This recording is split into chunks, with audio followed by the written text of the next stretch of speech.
Hey guys, what is going on? How's it going? It's good to see you guys already in the live stream. Sorry I'm about 4 minutes late, as per always. Always seem to do that. I seem to set up the live stream a little early, and such is life. I'm talking with a new mic, so let's see if it does any good. If you likey the micy, then let me get the tripod and all that jazz squared away. Let's see. Well, I guess it's going to be about that zoomed in. So, how's everybody doing tonight? Let me take a look at the comments. Zen Ginger, welcome first. Leah H Jet, hello. Let's see. I hope I'm not having trouble. Although, if I do lose you guys, I apologize. I'll try to come back.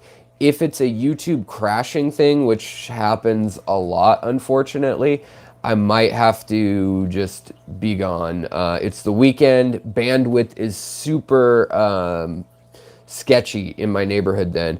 I can try if that goes down, if it starts getting like pixelated or the quality goes down, let me know, because I'll try to switch to my cell phone, like to my wireless network rather than the Wi-Fi network, and we'll go from there. Better than television. Hello. Let's see here. Aqua Balls. Hello. Griffin Fish Room. Hello guys. Luis Sanchez. Cindy M. Hello, local friends. Pete. Hello, down under. All right, so it looks like everybody's getting in. Ooh, just got a Fahaka puffer. Do you have any advice? Adam's Aquaculture. Yeah, I have some advice. Watch that thing eat like clams, shrimp, snails, all that stuff. Always fun. Oh, we got Bob in here from Kaler's Aquatics. Welcome, Bob. Welcome. And also, Bob, by the way, awesome video the other night of the various apistos spawning the females. That's just incredible to get that many females in there.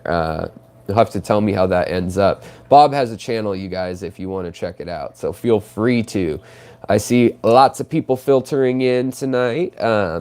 So for the Fahaka puffer, if it's young, I would just say sit back, maybe acclimatize it. It's kind of like definite and definite. But I would say get it used to other fish, maybe just some kind of random dither fish, as you say, whether that's tetras or, I mean, you could go with Congo tetras later, something like that could be cool. If you got a big tank, which I hope you do. And give it lots of places to hide and stuff like that. So, yeah. Ginger Graves, hello. How's it going? You know what? Let me flip this around. This is going to drive me nuts. Stick with me here. There we go. Oh, so much better. So much better. Now sorry, the camera lens was on the wrong side of the phone because I loaded it upside down. Oh, you love the beanie? Thanks, man. Yeah, I grew up on nothing but Sub Pop bands too. That and there are a few other record labels that I liked a lot too. But so yeah, Sub Pop's in my hometown. I mean, I grew up with house parties like people like Macklemore when he was going by the Professor Macklemore, and Blue Scholars, all sorts of music. We could have a whole podcast or live stream on music, whatever, a whole chat. But I said I was going to come on here tonight to talk about plants. So I can do Q&A and change the name of the podcast later if that's the way it ends up going. As always, it's a live stream. So, yeah, if you guys have questions or comments, yeah, let me know. But what I was going to say is I wanted to get into just kind of chatting about the idea of aquascaping as an art, which I think it is, And I think that it's an interesting art because it's an art that on one level is a professional art that's set up for a moment, but on another scale, aquascaping is really set up to be a living atmosphere in your tank, right? So are those the same thing? I mean, so let's just, well, let's flip through a couple pictures to exemplify what I'm talking about. I mean, because really that's just easier to do. So let's flip this around. Do do do do do do do do do. All right. So, an aquascape like this, that aquascape is not a living aquascape that would be in your house, probably. This thing would take trimming probably 3 times a week. You'd always be replacing, like this plant might float off, and you know, all sorts of things like that. So you'd be trimming this moss constantly, especially with all the CO2 you need to get it to be this lush. And then this sand here, you'd need to constantly be keeping the sand separate from the substrate. And this is probably all wired back in here. You see there's a whole other layer of Rotala mini butterfly. In this session, I would like to feel out, troubleshoot any questions you guys have about any plants or any ideas or, you know, comments you have just about aquascaping plants, about rare plants, about how things grow in. And what I wanted to say is this scape, maybe you could maintain one of those in your house, but realistically, long term, it's not. Same with something like this. Like this, you may be able to keep up if you just trim it a couple times a week. But when you see some of these scapes that you'll see online, like something like this, these are set up for one picture. I mean, everything has to do with perspective. They literally, a lot of people will set up the camera on a mark and then they will go back and forth checking, like as they place the rocks, to get these optical illusions. So what I want to say to you guys is don't feel bad when your aquascapes don't look like these ones. Because if you're going to look closely, this is not organic growth on these things. These things are put together for contests. They're done quickly. And I mean, they could take months of prep, but they're assembled quickly a lot of times at contests. And what you'd see here is you've got all these pieces of wood and plants, and you got some, you know, Christmas moss, some flame moss that grows upward. You got some Java moss out here, and then you've got little teeny starts of like Hygrophila pinnatophyta or little hair grass tuft there. There's one tuft of hair grass in the sand. Like, how long do you think that would exist in your aquarium? It's not gonna work, you guys. So my point is, these are beautiful. Don't get me wrong. This is one type of art. You can strive for this. When I set up a tank like this and I really work at it, it's for like a set of pictures or a few days of pictures. But please don't compare your work in your tanks to this level of aquascaping.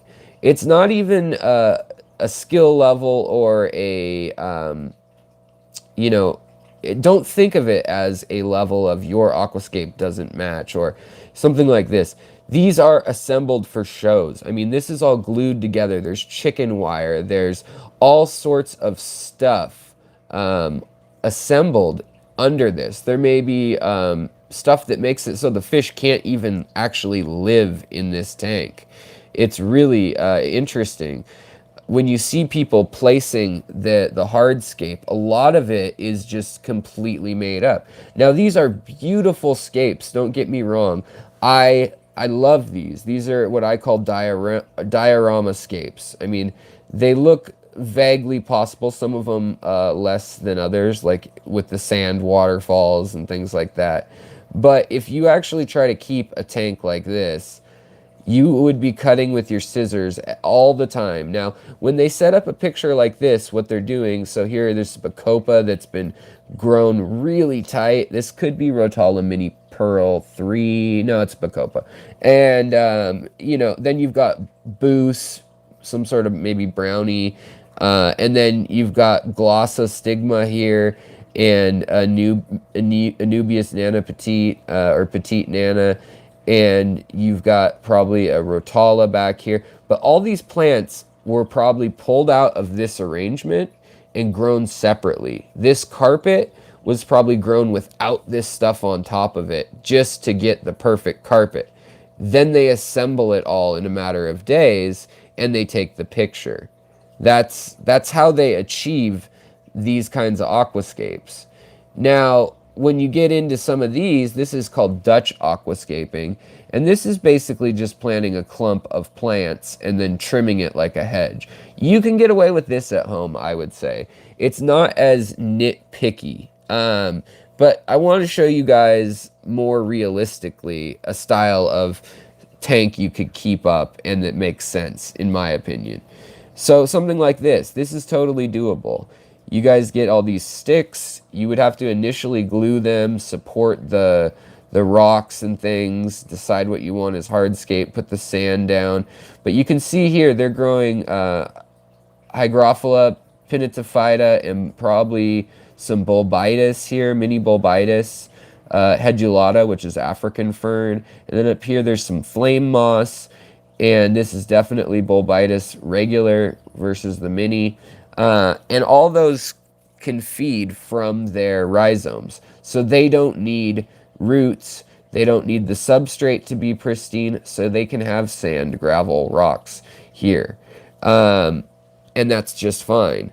But when we look at an aquascape like this, that's just gorgeous, this lush carpet, they're going to be alternating between trimming and getting rid of algae all the time in a setup like this. Pardon my hands if they're dirty. I was just digging in this tank over here a minute ago. I'm redoing the tanks downstairs.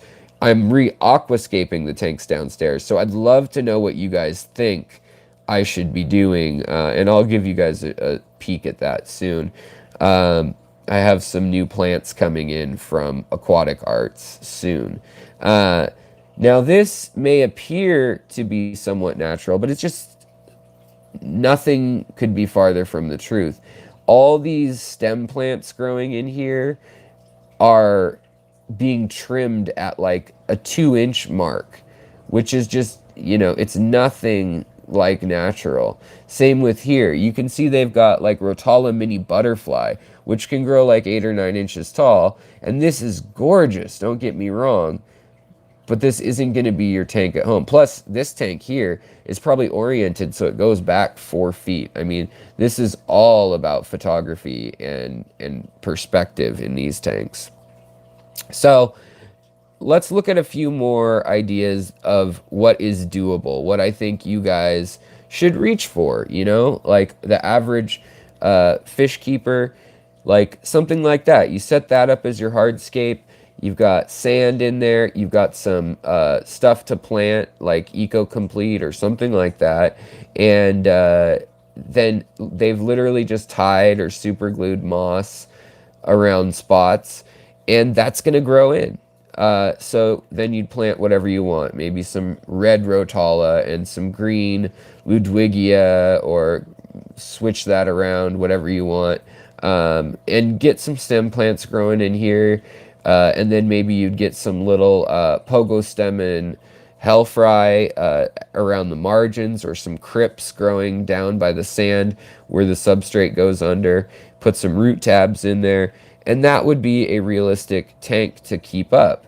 Same with this, but what's going to happen is it's going to overgrow so quickly when you've got the CO2, when you've got the Twin Star light or the Kessel light.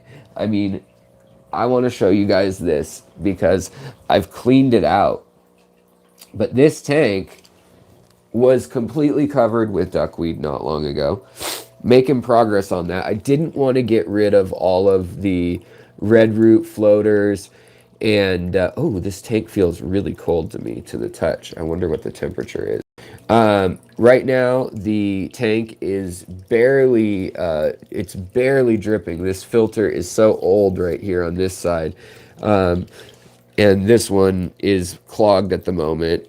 And so really all it's acting like a pond. Oh, and it's dirty too. That's the thing that's rough about these live streams is I don't know that my tanks have I mean I can see easy to spot water spots, but there's another level of them that only shows up with the LED light when I'm doing a live stream. But you know, in here you can see the difference between a real aquascape. So a real aquascape that's growing naturally takes so much time, and if you see here, this moss has actually clung without glue or anything to the rock, and nothing is going to replace the strength of when you've done that. Or here, look at all these shrimp that are going to scatter. Like this moss has naturally attached itself to this stick, as have these shrimp. Also, we've got a Java fern, a narrow leaf Java fern growing on it. Just that takes time. That took probably 6 months to a year to get that to fully start taking. Now, also, you can see right now at this point in this tank, I thought it was a good time to air out the skeletons in my closet, or tanks as it may be. But you can see the big filter media bags. These are 5-pound filter media bags filled with lava rock. And what that did was that lifted the back half of the tank. And there's PVC pipes that run around there so that fish and water flow could continue to go through, so it wasn't just a big blockage. And then all those rocks that looked like a waterfall or a hillside or whatnot, I've scooted them around. Hold on, let me roll up my sleeves, guys. I've scooted them around, and you can see that they're all just, like I said, a facade. I just pieced them together, you know, in here, and made it look like we had this big pile of rocks. But really, I didn't want to work with such a huge grouping of rocks and whatnot. But here we've got a Nubius petite nana that's just growing. It needs some help. This should probably go in with my Siamese algae eater, and you're going to see that it's got some blackbeard algae on it. This tank, it gets blackbeard algae, and it never really takes over. There's a lot of these little shrimp, and these Malawa shrimp combined with the short-nosed algae-eating shrimp, they really take care of it. You see, that guy has a longer nose, but he's got shorter noses than most of the long noses. All right, so I want you guys to take a look at one more thing over here, and that is, I've got another example, something I've been working on for a while. And the tank upstairs, the new Aquascape tank, is made up of a lot of pieces like this. This has taken me a year to make. This is Bucephalandra on here. This used to have CO2. There's no CO2 in this tank currently, but that's actually algae. That's algae there that I like. It's a friendly furry, stays a great length. And then a moss that is just shrimp heaven. The baby shrimp in here are endless. This is, what kind of moss was this? This isn't Java moss. This is another moss that I can't recall off the top of my head. Willow moss, that's what it's called. But yeah, so this feature, now in a new tank, it could also introduce a lot of algae, right? But in the proper tank, it could just be an excellent fixture just by trimming some of this moss in here, maybe reattaching that to some new things. Stuff like that. And I culture in all my other tanks, I culture for my aquascapes, you know? So everything from little pieces of Bucephalandra and, you know, Anubias that I'm working on growing out, separately. I just let that float, let that hang out. Here I'm growing out some Thor's hammer, which is a really cool, it's a rare and cool morph of the Java fern. And it looks like the pendant, if you've seen it, the rune of what Thor's hammer appears to be. This one's kind of busted right now, but it has like these sides come out, and then it's got like a little point, like a hammer would have for like a war hammer. It's just a weird mutation. Also, I've got the mini lily pad. So this tank literally got salvaged for the sake of the other tank. It used to look, you know, I guess more, yeah, no, it's still a good tank for fish, and there's still a lot of species of plants in here. The fish are fine. They're really happy. The erythromicrons, the rasboras, and the nitrates stay at like 0.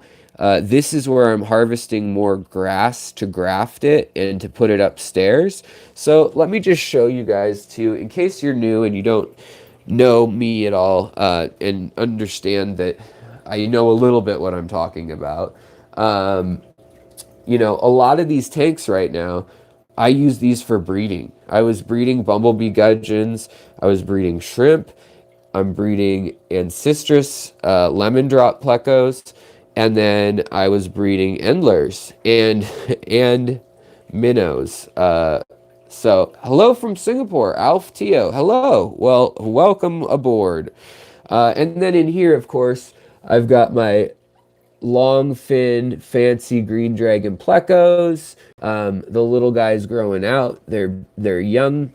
And then here we've got Lucas Brett's line. Man, these tanks look so dirty, but to my naked eye they don't. Apologize, guys.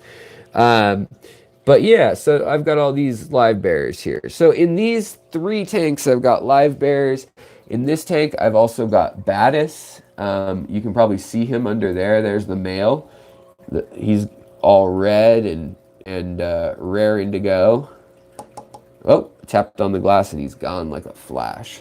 But yeah, so this tank, for instance, I just have enough plants in here and some crushed coral and shells to make it so that my guppies have enough TDS and calcium and things that they need.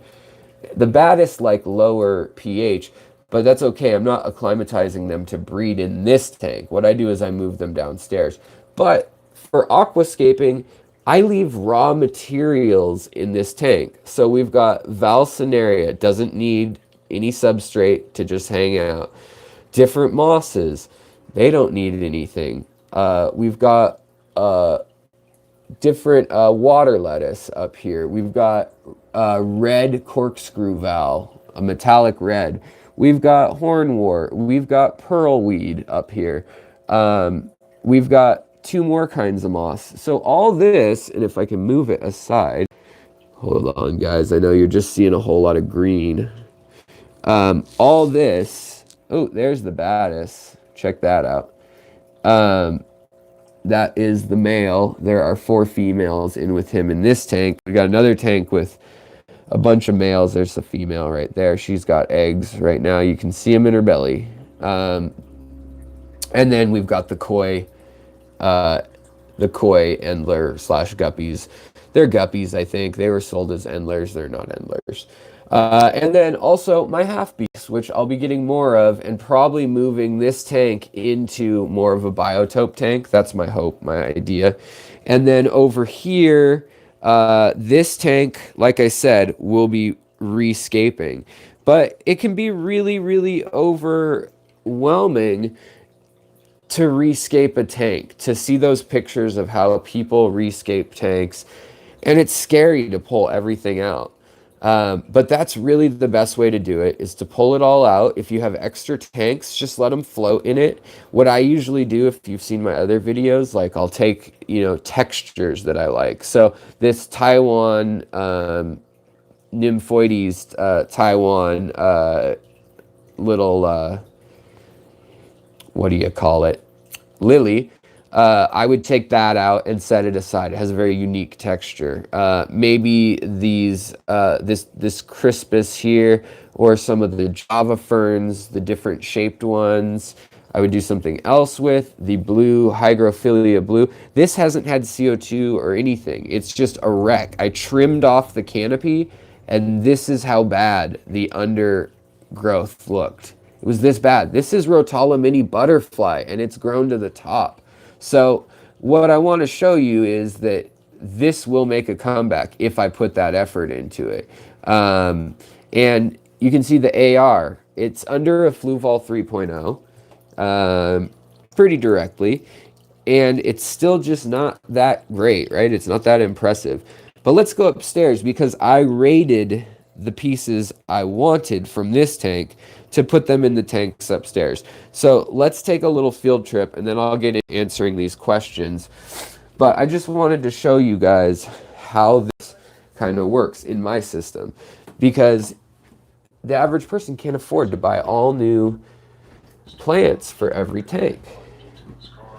So here, my wife's watching a movie as we speak, so we'll be quick. But here, we've got all the best plants from those other tanks. I didn't go out and buy these plants. These are all from the tank that I had downstairs. So we've got the beautiful, you're not going to find it in the US, the Dutch, Netherlands, super pink, color changing, metallic Logonandra boldi. We've got the Logonandra boldi silver. This is a $180 plant at auction. Alan Bauer was kind enough to be in the same auction as me and decide that he wanted to go for it and get it, and he went all the way up and got it.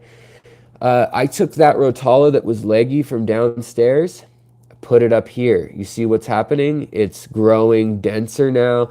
It's getting more color. All that AR that I pulled out downstairs, it's getting bright pink. But I'm planting this tank, if you notice, so that I can easily just trim. It's not going to be a tank that looked like a little perfect village underwater, like Heidi's not living in the rock pile. This is a functional tank for fish. Right now I'm going to be coming up on a second algae bloom probably, because we're adding more fish all the time. I'm going to be adding some mustard, some Synodontis mustards, I believe. Right now we've got, 14 cories. We've got Venezuelan, these are the Venezuelas Corridora, and then the Meta River Corridor. But in here, you'll also see that I've got plants like that red peeking through. That's the Sao Paulo, now I'm going to forget the first part of the name. And then this, we've got Crypnuri Rose Maiden, or Watermelon Crypt. It's starting to kind of melt, get ruffled a little bit. But, I mean, this AR, it doesn't get redder than that. I mean, you can see how much it wants nutrients. The CO2 is, like, so full tilt that it can't do much about it. Also, the AR Mini getting huge. The Bacopa, I've never seen Bacopa get this big. This Bacopa started out far smaller than even this size right here, and this is an experiment under this twin star light. I think I have this light and some other stuff linked in the description down below, but same with the here's the second cutting of the Logonandra boldi. We've got Ludwigia exlacustris here that's looking beautiful. It's going to turn bronze and red, and then in the very background, my plan to have a waving field of this bronze. It'll have purple splotches here and there, but bronze, green, brown, amber, lime green, forest green, and red grass. That's the Pogo Magit. I never say it right. Pogo Magitan Gay. Probably said it wrong again. And but this is all stuff that I salvaged from downstairs. We've got the Hidori Crypt going on right here, another rare crypt. We've got Rotala Mini Pearl right here going on. This is another one of those Sao Paulo, what is it called? I'm totally spacing. I'll tell you when we go downstairs. I'll remember it, I'm sure. But yeah, so I just wanted to show you guys, and then from here, I guess I did buy this. This is new stuff, but it's just growing out, and that will grow into a carpet. The carpet's going to be the most pain in the butt part of this, but we'll keep it trimmed. Hopefully, algae will be held at bay by these shrimp that are wonderful if we ever find where they went. And so I'm also adding, you see these ember tetras? I'm adding 20 more ember tetras to this tank. And that will probably be the stock load for the time being. Also going on, Merry Christmas, everybody. Merry Christmas, Goat Skull. Merry Christmas, wife. Kids. Oh, kids. You were there. And then over in this tank, I rated this tank pretty good too. So this is another tank that I want to touch up. But this is all low tech, no CO2, no root tabs, no soil. Now we've got the lights funky here, but you can see the plecos hanging out in there, the cribs. Sergio needs a new house. He needs to go away to somebody who breeds. But when I'm aquascaping, realistically, I use all these tanks for different purposes. So this one, I'm growing all my boosts and anubias, like the little pieces that break off, or little cuttings I have that are odds and ends. I put them on these racks I got from, they're just 3D printed. If you have a 3D printer, you can just 3D print them. Or you could probably cut them out of, plastic, like a 2-liter bottle or something, for that matter. And, I've got more pieces of wood and stone, but look at the natural age on the stone back there and the leaves, the ferns that are growing on it. It's pretty special. Hey, there's another Corey in there. And there's another one of the L138s, 134s, leopard frog plecos. And some stunted green dragons. Literally a year old, never grew. Don't know what their problem is. Maybe they didn't get enough nutrients when they were young. This is interesting though. This pleco is the color of the rock right now. You see that? He's like the same cream color banding as the rock. Whereas the guy in here, if we can get a zoom in on him at all. Where did he? Come on. Don't be difficult. Don't go farther in. This guy is bright yellow. Well, he is. You'll have to believe me. Honestly, guys, he is. And then up here, growing Anubias. We're growing the swords. More Anubias back in the corner. All of that is it growing in the low-tech tank.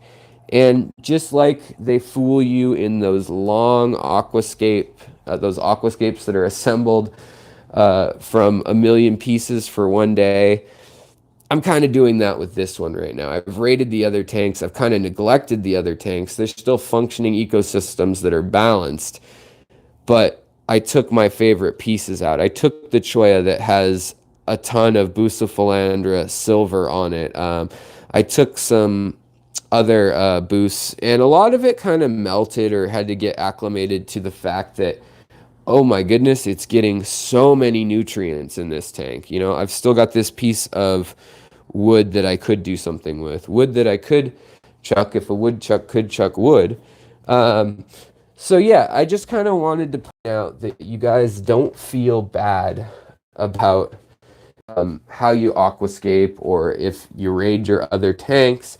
Use your other tanks. If you have multiple tanks, use them as that resource for for using into one picture perfect tank kind of thing, and then fix up your other tanks. It gives you room for plants and things.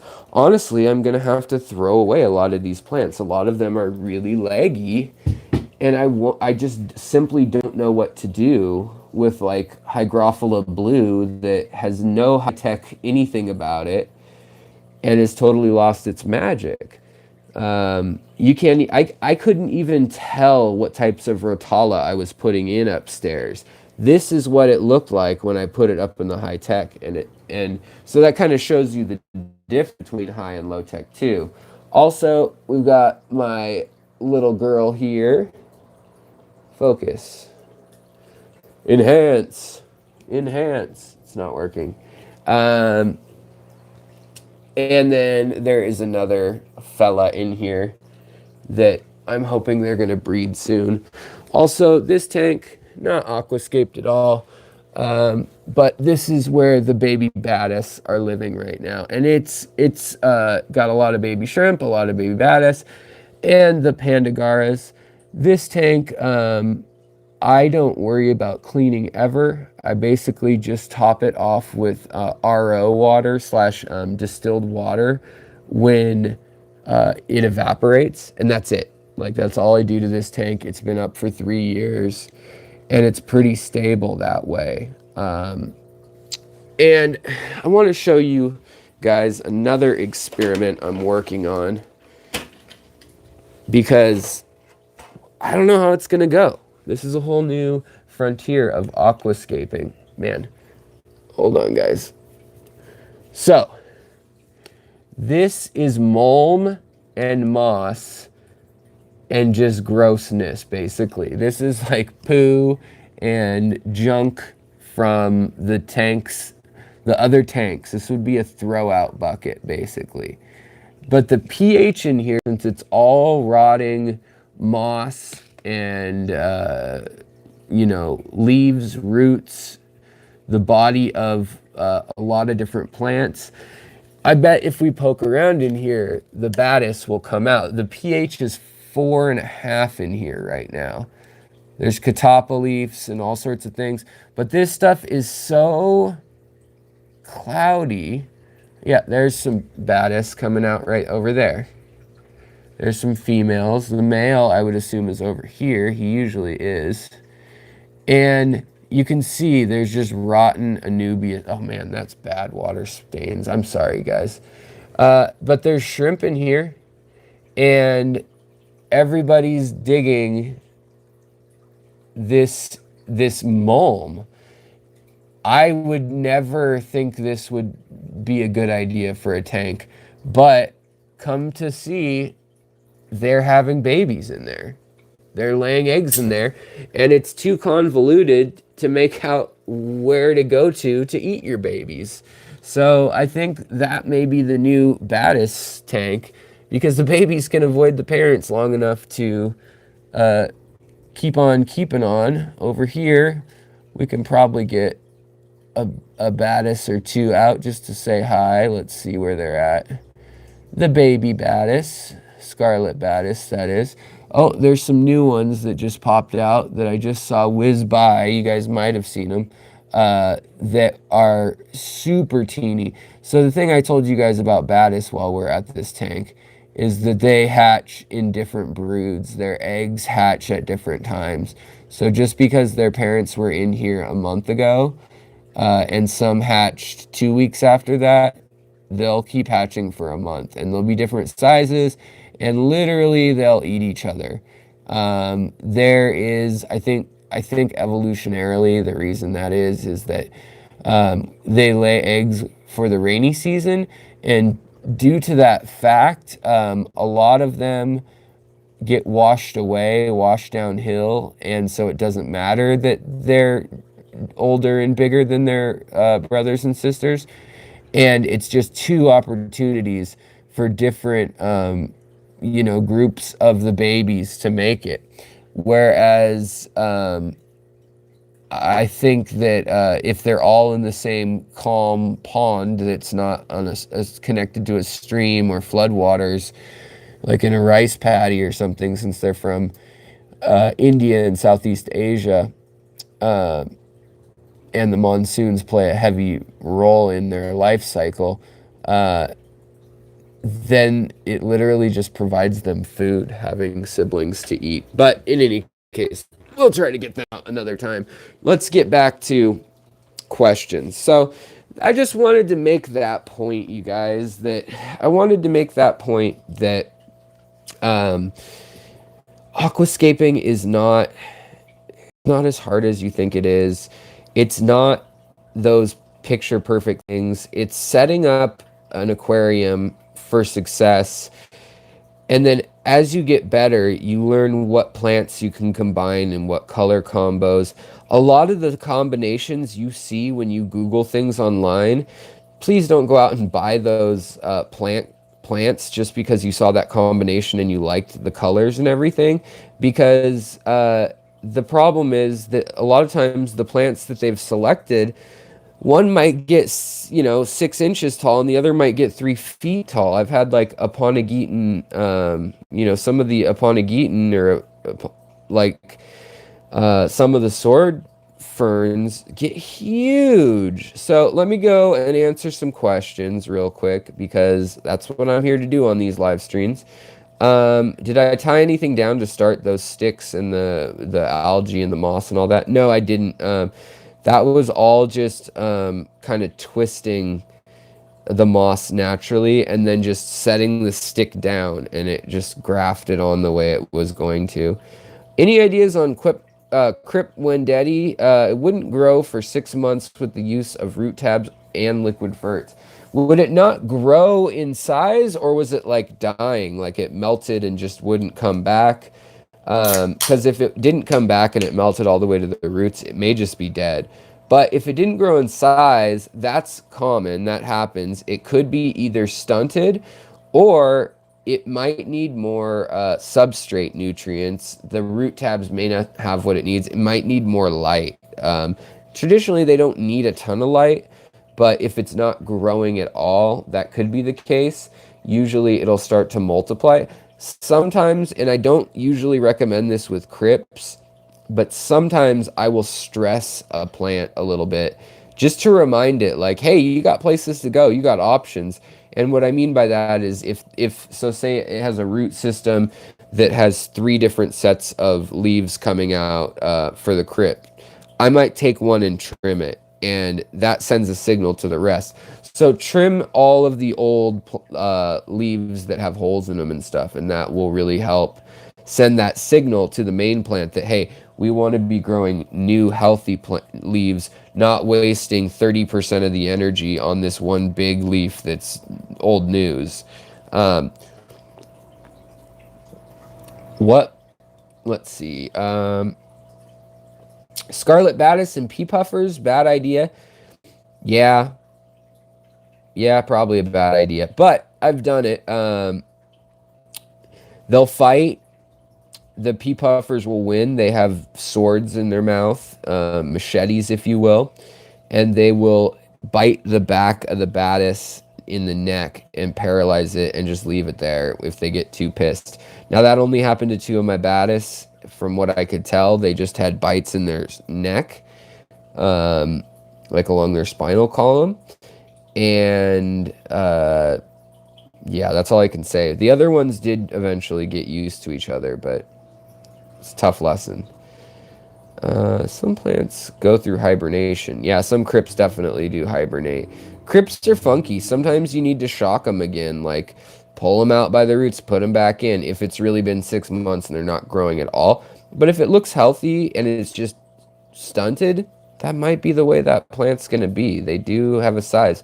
Just like your, I don't know, your eyelashes aren't going to grow 10 feet long. Some plants just are a certain size. Especially the ones we've messed with. Like the Wendetti, like Pink Panther, Pink Flamingo, that kind of stuff. But better substrate instead of the root tabs could help. Cutting off the bigger pieces, that could help. And shocking it if all else fails. Yeah, fish tropic, it's interesting you say that. A lot of people say that sand is no good for plants, that it causes bacteria things, like pockets and cyanobacteria.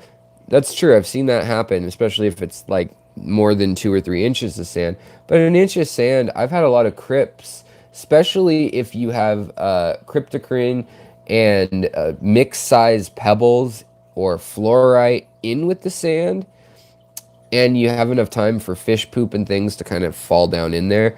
I've had them do amazingly well in just sand, simple types of crypts. Now, like Nuri, Hudori, um, Spiralis, like those are probably going to have a harder time. But I mean, if you're talking Lutea, Cryptia, Undulata, Parva, all those will be great in there.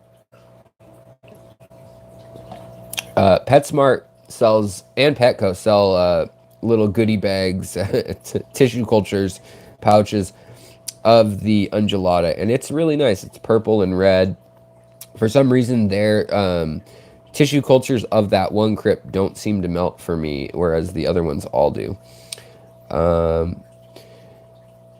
Let's see here. Also, people don't realize plants can go through what's called shock. Yeah, okay, exactly. Joe Black, Jason J, hello everybody. I'm wanting to get a 90p. So that's what I just showed you guys upstairs. I'm looking at Landon on Amazon for $3.99. Should I spend more and get the ADA 90p? Thank you for your information. Joe, what I would recommend, honestly, is get the UNS one. You can always go through some of my videos, my most recent videos, and I've got links to some other Landon tanks, or you can talk to Han of Han Aquatics, which I've got a discount code for you in the description. If not of this video, it's in one of the last few in the description. Just hunt for it. I usually put it in most of my videos. It'll be in the last 3 videos at least, but I can get you 10% off, and that might help if you want to go the most budget route, essentially. Shipping is what's the bear. That is the rough part. That get in locally to a store if you have one, even if you have to drive an hour or two, is really worth it. Like the shipping, when I ordered an ADA one, they wanted $390 for shipping and $220 when I had the at cost price for that. Now, ADA, very, very nice quality gear. I really like it, but it's kind of like saying Apple versus a nice PC. They're slightly different. One is less customizable in a sort of way. Like the ADA stuff has very specific like clamps. Like if we're like, let me show you real quick. Like Twin Star Lighting, which works with Landon, ADA, UNS. They sell a lot of these like specific systems that don't necessarily come with a light or come with the lily pipe or the hang off the back or the canister filter, whatever it may be. And they want you to use their proprietary type. And so it's like a goofy thing, but like the UNS tank upstairs, the 90p, I love the UNS because they bevel the corner. So they actually cut the corner here and they're angled and then cut again.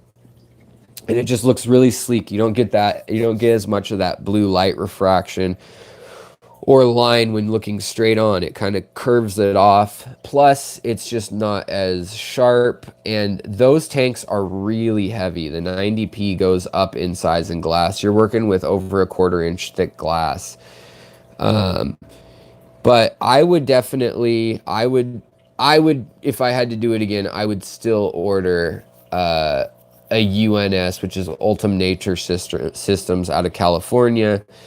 But Landon's great too. If you're going to go with Landon, check out Han Aquatics just because you could probably get the 10% off with my discount, which I think is just History 10 or something like that. History 10%, I think, is the discount code. Or you could just email him and be like, hey, Alex Williamson from Secret History sent me over here. And see if you can get a good price that way, because he's an official retailer and he's usually a pretty nice, good guy. Let's see here. Do. Okay. Fish Tropics, Seachem root tabs. I like them. Homemade Osmocote. I worry about Osmocote in that I've had ammonia and nitrate spikes really high, especially if any rocks are getting shifted around or anything, or if you have corridoras or plecos or anything digging, they can mess up Osmocote. But I know people who have used it at the same time. It's just personal preference. I would use that. I'd be more inclined to use that in a dirted tank with like compact, earthy, molmy soil than actual, you know, Eco-Complete or any of those kind of things. Amazonia. Let's see here. Marcy, hello. Thanks for all those likes, guys. We got 50 people watching and 22 likes. Can we get a few more likes? What's a guy got to do to get some likes? All right, let's see. I'm catching up on the chat slowly but surely. Hello, everyone. River Life. Hello.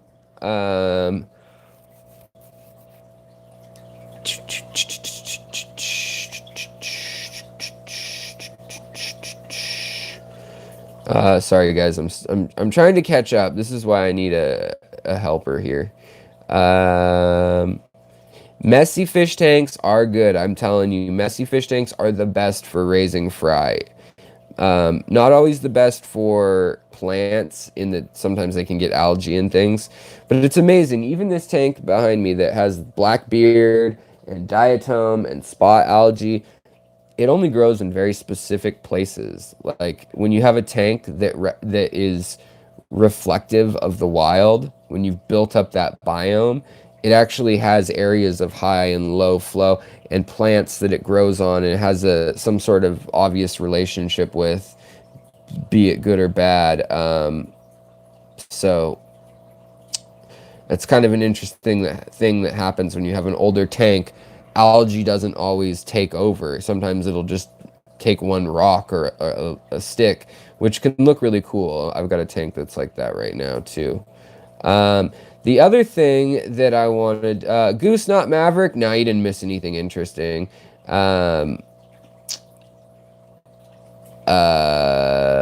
see here. Thanks for hitting the like button, guys and gals and thems, whatever pronoun I'm messing up. Wow, you guys have been chatty tonight. I just have to catch up. I was talking. Talky. Yeah, I'm a fan of when you're doing an aquascape, doing a lasagna. So that won't stay that way, but with the substrate, you can do like sand at the bottom for like a little cap, then some loose pebbles or fluorite, and then maybe another layer of like coarse sand, and then your Eco-Complete, and then, or, you know, Amazonia, ADA, or clay pellets or whatever, and then you can cap that off with sand or whatever you want, really.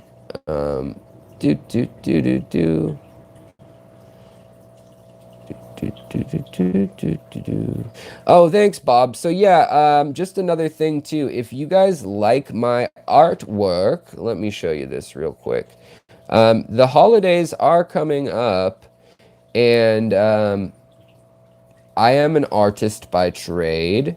I trade things as an artist, including for fish. And I thought that I'd show you, there's a link in the description below. Let's see if we can get this to work. But I've got all sorts of artwork on t-shirts on Teespring. And I know this may look interesting, like, okay, why has he got so many shirts with the same design? But so this is a two-sided shirt, like for 24 bucks. That's a two-sided shirt. And on the other side, so one side it's got a realistic illustration, the other side it's got a wind-up clockwork illustration. And this is all original artwork, and it's all on, you know, fair trade, uh, non-sweatshop made things, and good quality fitted shirts. You can buy the cheapest shirt. I think it's $17.99 somewhere around here, or you can pay the $24.99 and get the fitted shirt with the UV fast dye that's not going to run out. There's also some, like, I don't know about these. I just put them up there for fun, but like they are leggings of betas. They don't work so well. I'm gonna have to orient that differently or do like a pattern of them. But if you don't like white, like these are all examples, but you can get them in any color on Teespring. If you want to get a nice hoodie, you can get this. And again, it's two-sided. So you're getting this artwork of a clockwork Corridora, and then on the back, you're getting the same species of Corridora without the clockwork. It's just the botanical or anatomical illustration. And that is indicative, basically. It's just for fun. It's just, you know, I wanted to give you guys something where I'm making a few bucks off of each thing. And so it's way cheaper than spending 10 bucks on a print profit-wise for me. Like, you guys get a better deal. You get something to wear. Like, here's an Aranda goldfish. On the front side, it's all wind-up gears and stuff like that. And then on the back, you've got that old cantankerous goldfish that I actually based off of... I think it was it one of Ginger's goldfish, I think, perhaps. Also, if you like shrimp, we got shrimp shirts. We got wind-up shrimp, mechanical shrimp, and, you know, if you guys thought everything was just on white, no, you can get it on, like, every color of stuff. You can get a frickin' wall tapestry. You can get towels, tote bags for 25.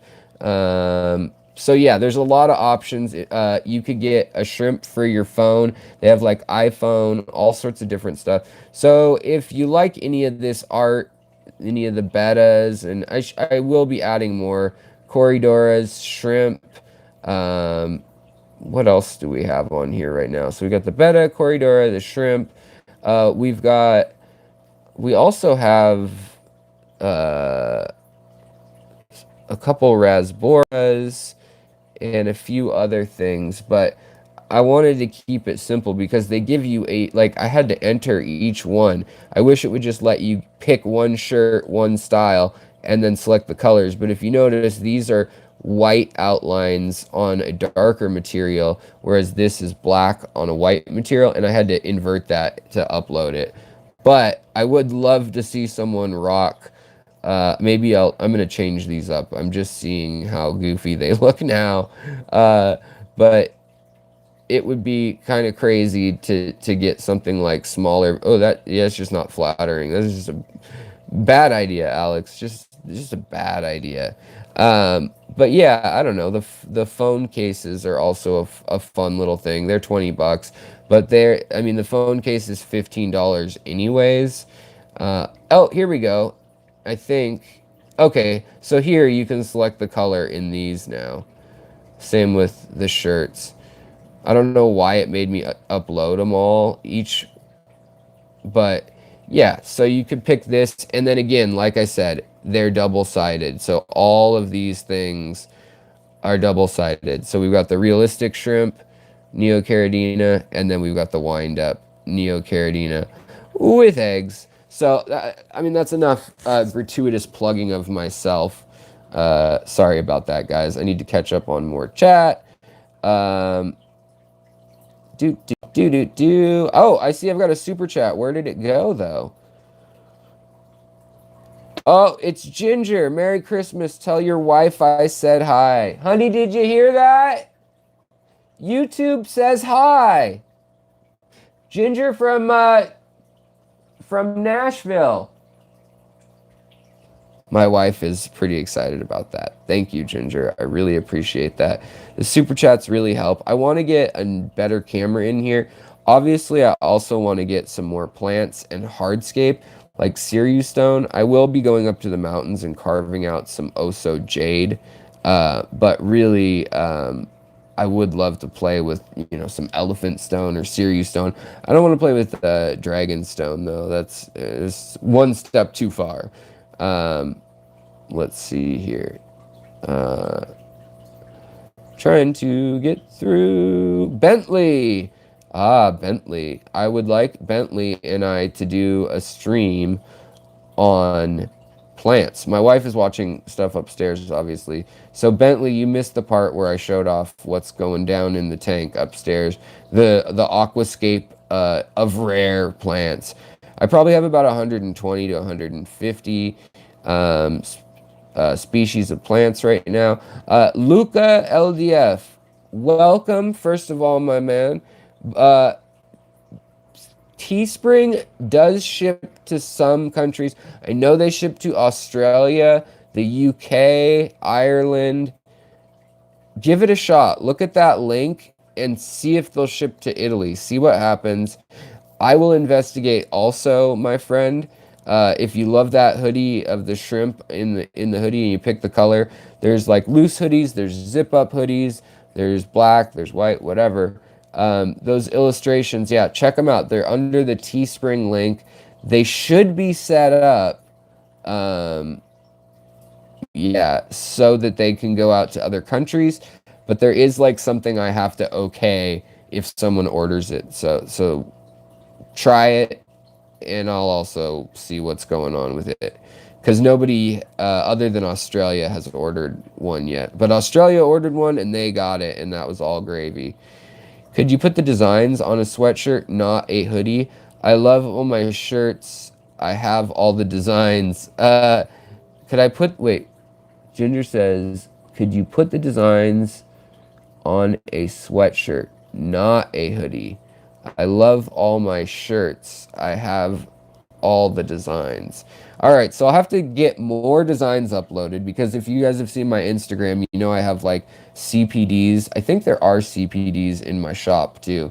If you look through all the pages, I don't know why it makes you look at a million pages of like every shirt combo when really you can just flip through the colors right there like I showed you at the end.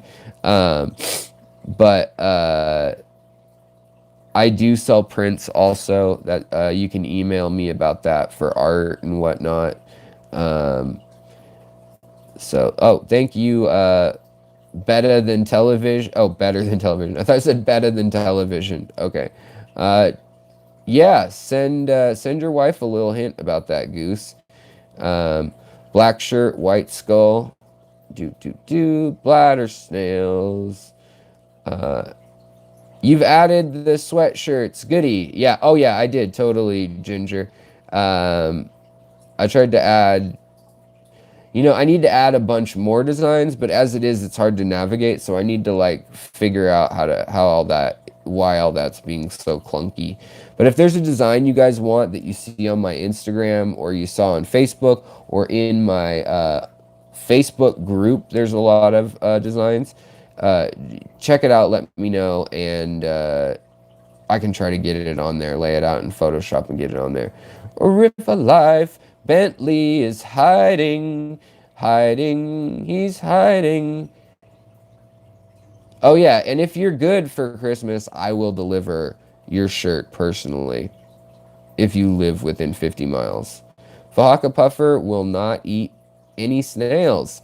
Do you have any advice? Yeah, actually, one of our club members went in the wild and was like, yo, there's no snails at the riverbed with the puffers. What are they eating? And they don't know if they didn't find any snails or in the wild they have something else like crayfish that they're eating. If you have some shrimp you can spare, some coals, I'd try that. Bloodworms, they usually like that.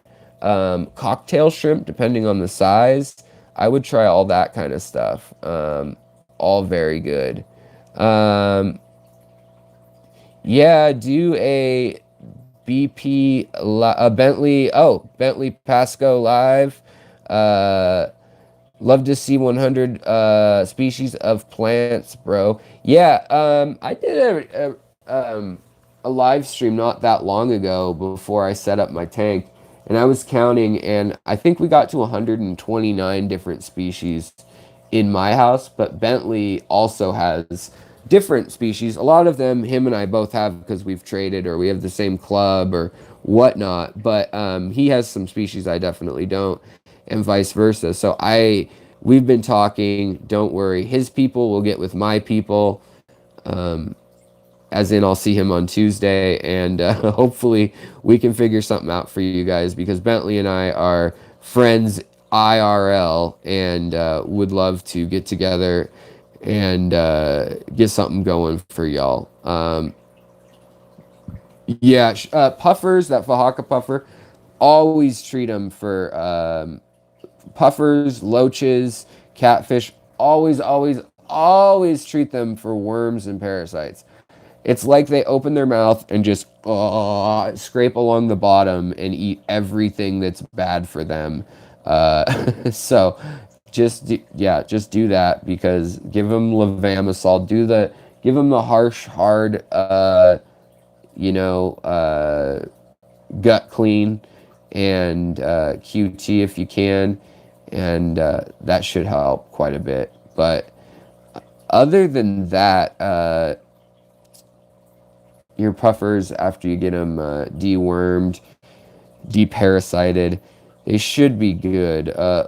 Yeah, levamisole is my favorite. It's the most intense. You can buy it for sheep or cattle. You can also use metronidazole, fenbendazole, you know, any dewormer. You can buy them for cats and dogs, and then Google online how to appropriately dose. Some local fish shops will sell one packet instead of the whole $50 or $80 box. But either way, it'll last you a long time. Prazi is good. Prazi, Quantina. Oh, awesome. Fish Tropic, thank you. Yeah, exactly what Fish Tropic is saying. Check that stuff out. If you are still having issues with your Fahaka, I just want to make sure you have a good sized tank, and that they're getting a lot of stimuli. They're very intelligent creatures. They can see outside of the tank, and even like cars going by is interesting to them and stuff. So you really want to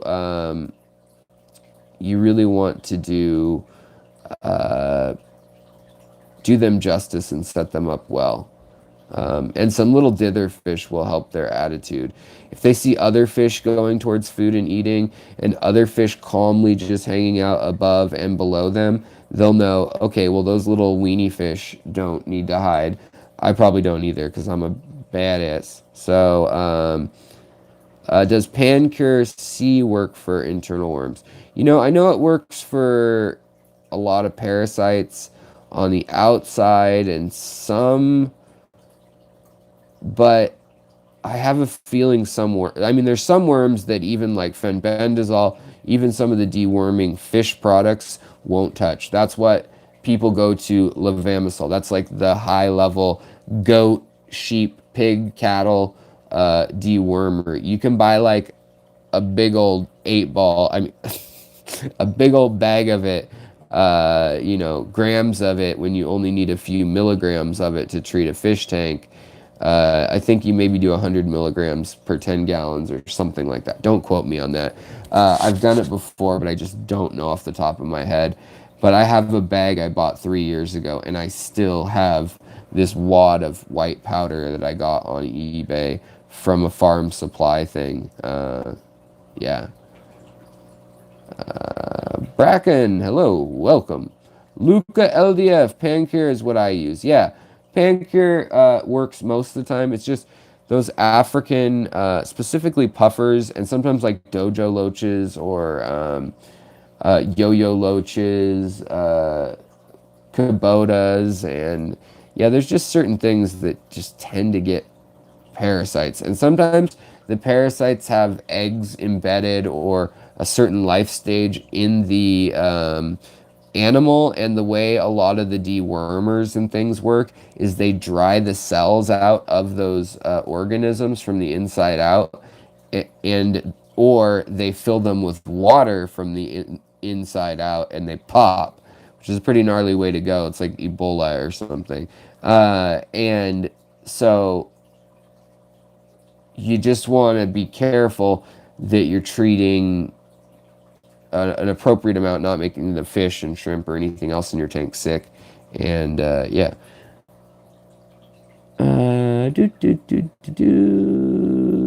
All right, guys. Well, I know we're past an hour. I know I was going to focus more on aquascaping. Maybe with Bentley we will. You know, I wanted to show you guys a couple of great books. This is the Aquascaping Guide by Dennerle. Thank you so much for the super duper chats. And then also the aquarium Plants Guide 2015, 2016. Hold on, this is all backwards. All right. So I'll just show you real quick. These are great resources. This is the Aquarium Plant Guide, even though it's 4 years old. I mean, it gives you all the info on just tons of plants, good pictures.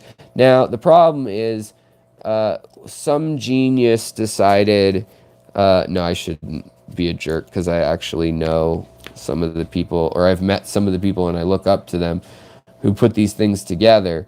But you can see when they're making an aquascape, stop it, I don't need to rotate my phone. You've got all sorts of, they're using the little tweezers, the super glue, which is just cyanoacrylate. And, they're really putting together, it's building a model more than it is gardening when you're doing something like this. That will last looking like that for about maybe 10 days max, and that's pushing it. But that's just part of aquascaping. Is a lot of it is kind of stagecraft. Good night, Bob. Thank you for your help. Yeah, see, this even has some of the terrarium plants and stuff like that. So if you this has like everything they sell in Europe, which makes me jealous. Look at all this stuff they have. This is like coming up on 5 years old, and I'm just now starting to see some of this stuff in the US now, like floating little moss balls and Marimo moss balls. Utriculata gramifolia, Rotala indica, Riccia fluitans, Rotala macronda green. Yeah, so this just has all sorts of great plants in it. There's the Nymphoides species Taiwan, which is right there. The Persicaria, where'd it go? I saw it.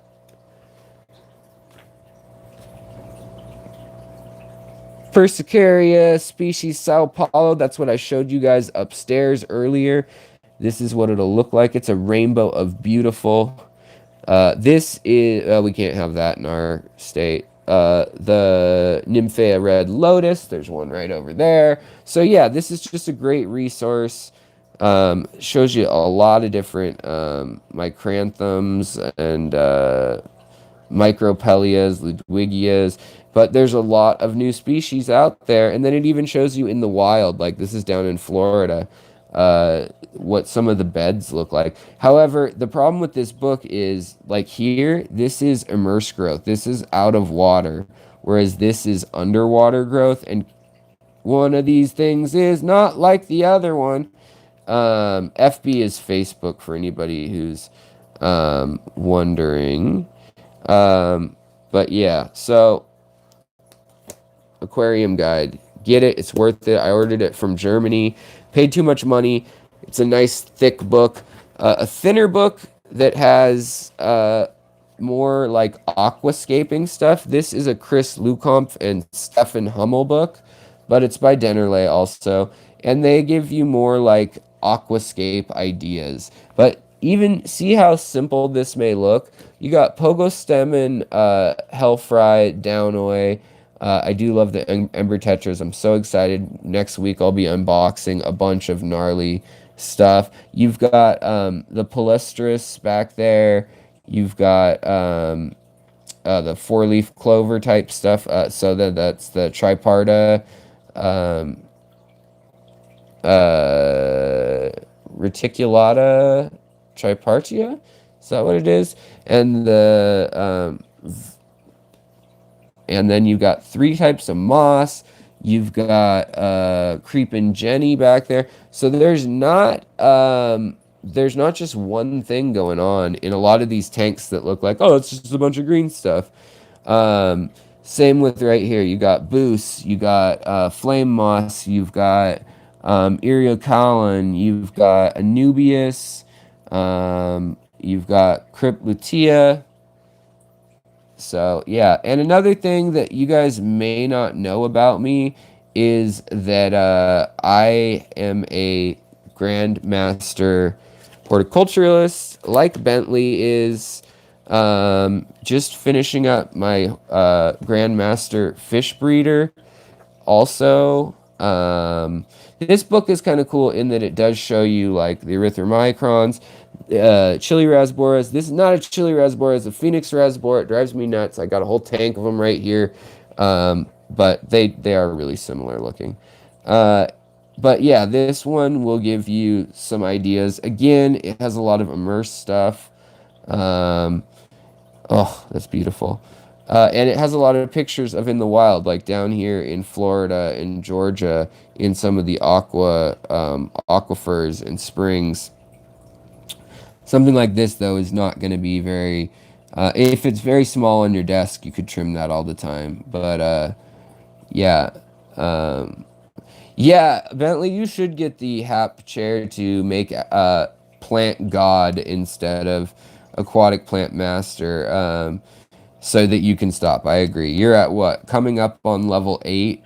I think I quit after level 2. I was like, that's enough. I quit. In that, like, we already maxed out, and then Bentley was like, oh, I'm gonna keep going, and I was gonna try to keep pace with him, and he's just a madman who outdid me. I got nothing to say other than that he out tanked me, and he out fished me, and he outplayed me. He outthinked me. That Bentley. But yeah. So this is a decent book too. Last book I'm going to recommend if you're looking at aquascape stuff, Sunken Gardens, Karen Randall. Met her twice now. She's a nice lady. But this has more like pretty pictures. It doesn't explain everything. I mean, sure, it explains like how to trim plants, how to take care of them, and a little background of things. Like this is the Rotala articulata. Check out how crappy it looks in my tank right now. That's it right now. Same plant. So that's what CO2 light and ferts can do versus abusing something. But yeah, you know, this hydrocotyle tripartia, this is very popular, the four-leaf clover. I like the hydrocotyle verticillata that looks like little toadstools that are green. But yeah, if Bentley and I are together, I almost guarantee you that we can take apart 90% of all these pictures and let you guys know what's in them. So we should probably do something like a rare plant or rainbow fish, something like that episode. He's the rainbow fish expert too.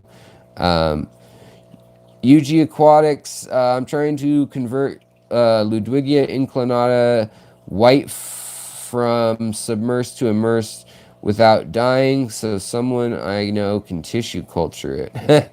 Good luck, man. Good luck.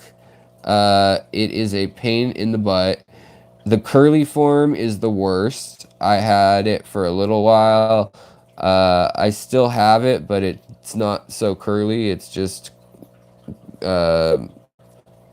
lame.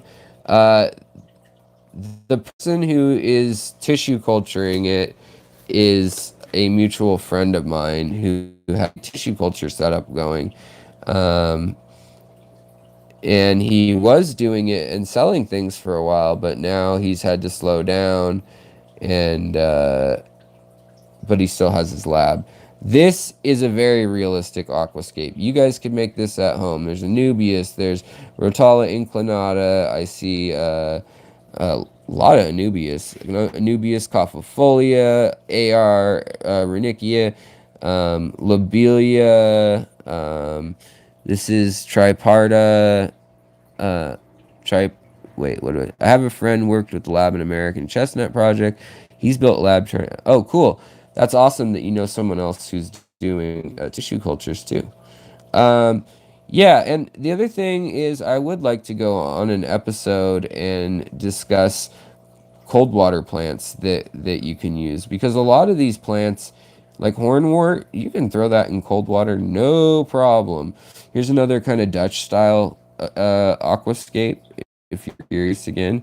It's when you've got big clumps of different textures and colors, and that's what dictates things. Um, but this, yeah, that's like a setup.